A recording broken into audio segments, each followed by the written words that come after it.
the chairman of Migration Watch in UK. Thank you so much for joining me. So, good morning, Richard. Good morning to you. And finally, we have got a little bit in the papers of some views from the two candidates about what they would do. We'll come on to that in a minute. But firstly, I just wanted to catch up with you on this report that came out this week from the Chief Inspector of Borders, David Neal, about some of the things that's gone on in Border Force, dealing with the migrants coming across the Channel. Pretty shocking stuff, wasn't it? I mean, lots of people absconding, disappearing from hotels, not even taking their proper surnames, and so on, not taking biometric fingerprints and things. I mean, how bad is this?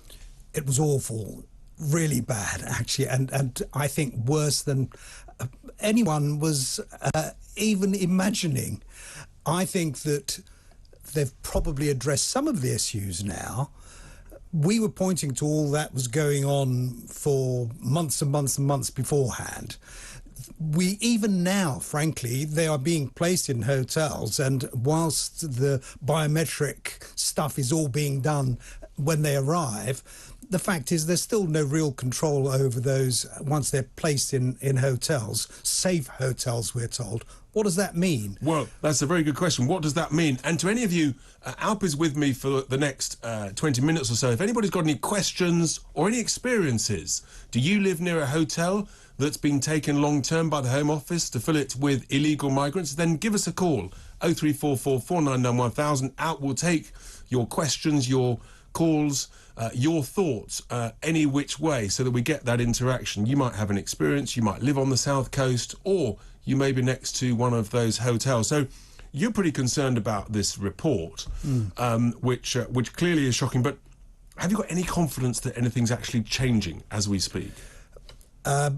Not to any significant extent, frankly, because, as I said, they're going into hotels, but then it seems that they're not keeping a close eye on them, and they're able to abscond anyway. What I would do now is send in the inspector again, just to see that what we are told has been done really is in place, because I have my doubts that there is any real absolute control. Because what was really shocking was this report was given to the Home Office on the 24th of February, and they sat on it until this week, until they were literally shamed into producing it, because David Neal himself issued his own press release saying they were still sitting on it. Yes, I'm afraid that the Home Office over the last few years has had a habit of sitting on unpleasant and hard-hitting reports.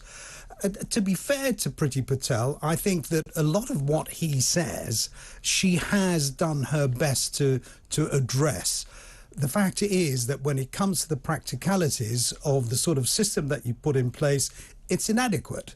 And that's the one thing that comes out not only with the Chief Inspector's report, but with Alexander Downer's report as well, where the whole structure of the immigration system, of the asylum system, really needs change, root and branch, if anything is going to happen. And I guess the question is, actually, can it change with the existing leadership in Border Force and in the Home Office? Or actually, does it need, essentially, do we just need to be honest and say, look, the department's not fit for purpose, and it essentially needs a new team that actually believe in what they're doing? You know, that's my thought. Because you've got to find solutions to the problem, and if it isn't working, then we've got to do something differently, haven't we? Well, it's all about the political backing, actually.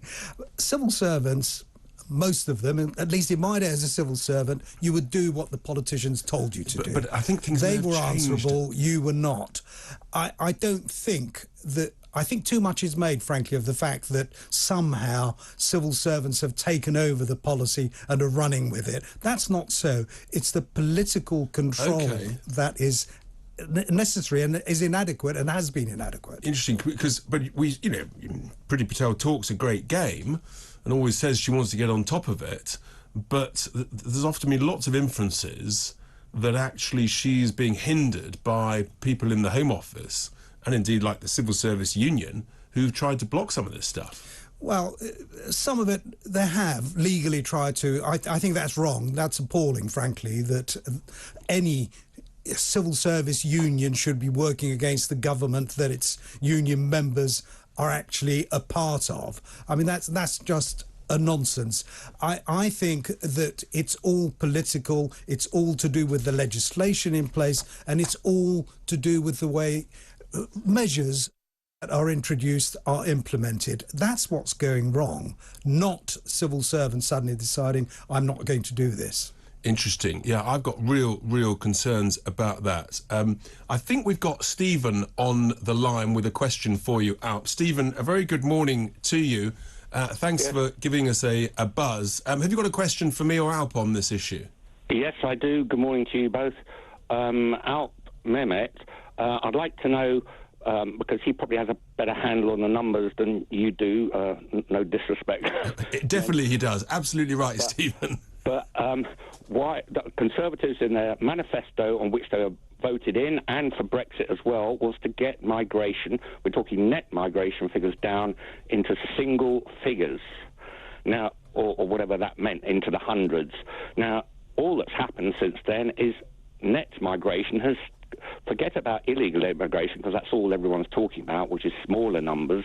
The net migration into the country has gone up massively. And no one's talking about it. It's not mentioned. It's all swept under the carpet. And Great question, Rishi Stephen. Sunak also mentioned that he wants to see more visas given to the Asian community to come in to start businesses. Now, I'm afraid what's wrong with starting businesses in our own country? Why do we have to get, foreign people coming in Stephen, to start? Great question. Let's see what Alp says. Stephen, thank you so much. Before we came on air, this was exactly the point that I made to Richard, as he will testify. You're absolutely right. The one question that all the candidates, bar one, for the aspiring prime ministers have ducked has been overall net migration, which is now probably running at the highest ever. We don't know because there are no figures. However, we do know that, for example, there were 1 million long-term visas issued in the year to March this year. Now, that is higher than ever before, if that turns out to be the case, and I'm pretty sure it will. The fact is that 60% of people want net migration to be reduced. Something like 80% of Conservative supporters want it reduced, and yet they keep banging on about something that, frankly, I very much doubt they will ever be able to control, and that's cross-channel illegal migration.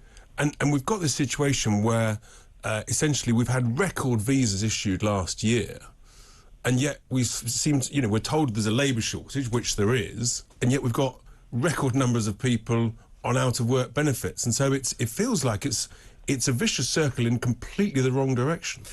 We did a bit of research not so long ago where we found that there were 4 million people who were either out of work and looking for work, or indeed were already in work but felt they were underemployed and had capacity to do more work. So there are millions of people out there, particularly with the temporary, seasonal, barista type of jobs. There's all sorts of, and any number of young people who would give their eye teeth to do it, and yet employers tend to go for the cheaper option, frankly, and that's bringing in people from overseas. Stephen, if you're still on the line, does that help Alp's answer?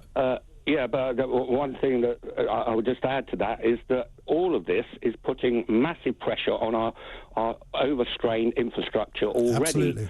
Whether it be housing, everyone's saying, well, build more houses. Why do we have to build more houses? Absolutely. Why do we have to pump more money into the bottomless pit of the NHS, where everyone can come in and use it free? Funnily enough, Stephen, sorry to interrupt you, but Kemi Badenoch was the only one who made this point, that unless we tackle overall immigration and bring numbers down, we can never build enough houses. Frankly, it will not happen. That's why it's so important to reduce overall net migration by a lot. Stephen, thank you so much for that great call with that question about, because obviously there's illegal immigration, but there's also lawful migration, and our population in England in the last 20 years has increased by in the order of 10 million, hasn't it? So Stephen's quite right, that pressure on all the public services, housing and infrastructure. Well, we've seen in the census report that population went up